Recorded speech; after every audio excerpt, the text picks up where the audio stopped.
Hey everybody, this is Jeremy Miner, technical agronomist for Channel Seeds covering southeast Iowa. It is the end of August. We are almost into September and crops are starting to turn, and there are some diseases out there that we need to be paying attention to because they're also showing up in fields. Behind me I have 3 soybean plants that are mimicking similar symptomology in the leaves, and I wanted to show you the differences between those 3 plants so we can determine what disease is out there. Now, at first glance, we might automatically assume that this is sudden death syndrome in soybeans caused by the fungi Fusarium virguliforme.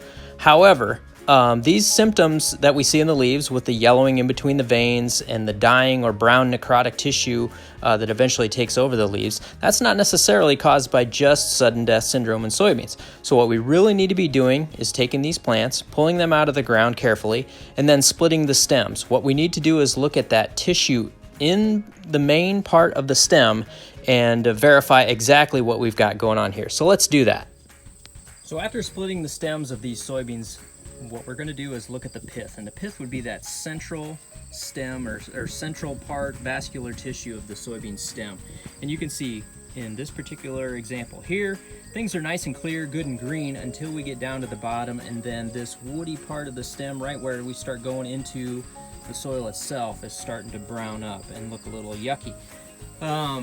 If we look at this plant here, really starts to show it. Again, a nice clear green pith, and then we start to brown things up inside as we go down to the soil surface and below the soil surface. So if this were a more moisture prevalent year, we would probably see a robin egg blue fungi. That would be the Fusarium virguliforme fungi that actually causes sudden death syndrome, somewhere in just below the soil surface right there. But we're starting to brown up down here at the base of the root here, and the one that really stands out here would be this next example that I have. So you can see here, when we split the stem open here, we've got some major browning starting to occur inside that pith tissue. So this is the very early stages of brown stem rot.